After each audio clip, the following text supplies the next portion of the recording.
আসসালামু আলাইকুম ভিউয়ার্স, কেমন আছো? আশা করি তোমরা ভালো আছো। আজকে আমি তোমাদের সাথে বিশেষ করে যারা ডিগ্রি পরীক্ষার্থী এবং এই অনার্স সেকেন্ড ইয়ার পরীক্ষার্থী আসো তাদের জন্য আমি ডাব্লিউএস এর একটা ক্লাস নিয়ে আসলাম। যারা ডিগ্রি পরীক্ষার্থী থার্ড ইয়ার আসো তাদের পরীক্ষা কিন্তু সেপ্টেম্বরের 15 তারিখে ডেট অলরেডি হয়ে গেছে। তো আমি যে বিষয়টা আলোচনা করবো সেটা ডাব্লিউএস ওয়ার্ড। দেখো আমি মানে টেকনিক্যালি আলোচনা করবো আজকে। চেষ্টা করবো কয়েকটা ব্যবহার, হুর ব্যবহার, তারপরে হলো হোয়ারের, তারপরে হলো হোয়েন, এই তিনটা ব্যবহার করা শিখবো ইনশাল্লাহ। একটা যে মনে রাখবা, যদি হু থাকে কোন কোন ক্ষেত্রে হু ব্যবহার হবে, যেমন ধরো ব্যক্তির নামের ক্ষেত্রে নোবডি, এভরিবডি, এই তিনটার ক্ষেত্রে হু ব্যবহার হবে। কী ব্যবহার হবে? হু ব্যবহার হবে। যেমন ধরো ব্যক্তির নাম যদি বাক্যের শুরুতে থাকে তাহলে তার জন্য হু, ভাব থেকে শেষ পর্যন্ত কোনো পরিবর্তন হয় না। এখানে একটা রুলস মনে রাখবা, ভার্বের আগে যদি আঘাত করো ভার্ব থেকে শেষ পর্যন্ত কোনো পরিবর্তন হয় না। এই ক্ষেত্রে হু আর হোয়াটটাই বেশি হয়, হু, হোয়াট, হুইচ, এই তিনটা বেশি হয়। ব্যক্তির নাম থাকলে তার জন্য আমরা কী নেব? হু নেব। ভার্বের আগে আঘাত করছি, দেখো হু, পিটারের পরিবর্তে হু বসাইছি। আর এটা তুমি মনে রাখবা, ডাব্লিউএস কোশ্চিন মার্ক যদি না দাও তাহলে ওটা 0 মার্ক। তারপর দেখো এখানে কি আছে? নোবডি আছে। নোবডি যদি থাকে, নোবডি থাকলে শুধুমাত্র বসবে হলো হু। কি বসবে? Who believes a liar. কে মিথ্যাবাদীকে বিশ্বাস করে? উত্তরে কেউ বিশ্বাস করে না। এখন দেখো এখানে কি নোবডি ছিল, হু লিখছি, তাহলে এভরিবডি থাকলে কি হবে? মনে রাখবে এভরিবডি যদি থাকে তাহলে হু হবে, তার সাথে ডাজ হবে। এখানে নেগেটিভ লাগবে not. Who does not know হিম।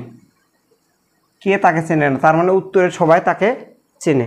তাহলে নোবডি, পিটার, ব্যক্তির নাম, এভরিবডি, এই তিনটার ক্ষেত্রে হু বসবে। কিন্তু এভরিবডি যদি থাকে তাহলে এভরিবডির পরে যে ভার্ব থাকবে সে ভার্বের সাথে এস থাকবে, সেই জন্য আমরা ডাজ নট ইউজ করব। তারপরে নিচে এসে দেখি, দেখো the meeting was arrange in Chittagong. এখান থেকে আমি দেখো তিনটা প্রশ্ন করতে পারবো। হোয়ার, এখানে কি আছে? In, in, at, on, to অথবা ফ্রম। এই কয়েকটা প্রিপোজিশনের পরে মনে রাখবা, এই কয়েকটা প্রিপোজিশনের পরে কোনো স্থানবাচক শব্দ যদি বোঝায়, এই কয়েকটা প্রিপোজিশনের পরে সাধারণত দুটো শব্দ থাকে, দুটো বিষয় থাকে। একটা হলো টাইম আর একটা হলো প্লেস। দেখো চট্টগ্রাম একটা প্লেসের নাম। চট্টগ্রাম কি কিসের নাম? একটা প্লেসের নাম। অতএব এই প্লেসের নাম যদি আমরা ধরি, এখান থেকে পুরোটার জন্য আমরা ব্যবহার করবো হলো হোয়ার। কী ব্যবহার করব? হোয়ার। আচ্ছা, হোয়ার।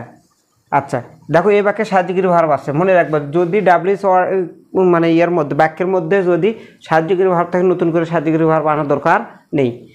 তাহলে ওয়াজ আছে, where was the meeting, where was the meeting arranged, কোথায় মিটিংটা আয়োজন করা হয়েছিল, প্রশ্নবোধক চিহ্ন। আচ্ছা এখন দেখো এটা একটা গেল। এটাই হোয়ারটা আমরা কেন ইউজ করলাম? হোয়ারটা ইউজ করলাম হলে এখানে কি আছে? At, in, on, to, from, এই কয়েকটা পরে স্থানবাচক শব্দ থাকবে, তার জন্য আমরা হোয়ার ইউজ করব। এখন এই বাক্যটা আমরা অন্যভাবে করতে পারবো, দেখো সেটা দিচ্ছি।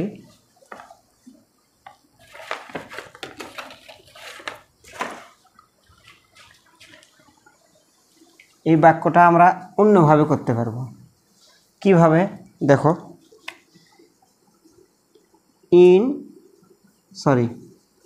at 5 PM, at, on, in plus time, এইগুলো যদি থাকে, at, in, on plus time, এগুলো যদি থাকে, the meeting was arranged in 5 PM, এটা যদি থাকে তাহলে মনে করেন এই টাইমের সাথে মনে করা যায় থাকতে পারে কি কি? এম, PM, নাইট, ডে, ইয়ার, তারপরে হলো মান্থ,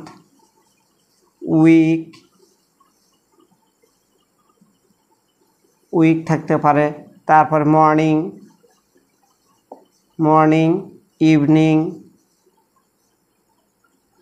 এরকম শব্দগুলো যদি থাকে তাহলে সময়বাচক শব্দ যদি থাকে অ্যাট, ইন, অনের পরে, তাহলে সেখান থেকে আমরা হোয়েন নেব। কি নেব? হোয়েন নেব। তাহলে অ্যাট এখানে মনে করা যায় ইন 2024 এরকম থাকতে পারত। তাহলে যদি সময়বাচক শব্দ থাকে তাহলে আমরা কি নেব? অ্যাট, ইন, অনের পরে সময়বাচক শব্দ, তাহলে আমরা নেব হলো হোয়েন। কি নেব? হোয়েন ভার্ব আছে was the meeting arranged, when the meeting was arranged. দেখো when the meeting was arranged এটা হবে। এখন এই বাক্যটা আগের বাক্য শিখলাম at in on to from, এগুলোর পর স্থানবাচক শব্দ থাকলে হোয়ার, অ্যাট ইন অন এগুলোর পরে সময়বাচক শব্দ থাকলে আমরা ইউজ করব হলো হোয়েন, হোয়ার আর হলো হোয়েন, একটা প্লেস আর হলো টাইম। এটা আমরা অন্যভাবে করতে পারবো। দেখো এটা সব ঠিক থাকবে, এখন আমরা অন্যভাবে করব। দেখো সেটাও দিচ্ছি, আমরা এই যে মিটিংয়ের ওপর করতে পারবো। এটা কার আগে? ভার্বের আগে। আমি এর আগে কি বললাম? ভার্বের আগে যদি আঘাত করি তাহলে ভার্বতে শেষ পর্যন্ত কোনো পরিবর্তন নেই। দ্য মিটিংয়ের পরিবর্তে what was arranged, what was arranged in 2000 at 5 PM প্রশ্নবোধক চিহ্ন। এখন দেখো আমি হোয়াট কেন ইউজ করব? একটা বাক্যতে তিনটা করা যায়। দেখো the meeting was arranged at 5 PM, মিটিংটা বিকাল 5টায় আয়োজন করা হয়েছিল। এখন এই মিটিংয়ের পরিবর্তে আমরা হোয়াট ইউজ করব, তাহলে মিটিংয়ের জায়গায় কী কী থাকতে পারে সেটা আমাদের জানতে হবে। যেমন আমি সেটাও লিখে দিচ্ছি, দেখো যা স্ক্রিনশট দিয়ে রাখবা। যেমন ধরো মিটিংয়ের পরিবর্তে থাকতে পারে হলো কনফারেন্স, কনফারেন্স, মিটিং, সিম্পোজিয়াম এরকম থাকতে পারে। মিটিং থাকলে, সিম্পোজিয়াম থাকলেও যে কোনো বুক থাকতে পারে। তারপরে তোমার থাকতে পারে অ্যাবস্ট্রাক্ট নাউন, তারপরে রিং মানে আংটি এরকম থাকতে পারে। রিং,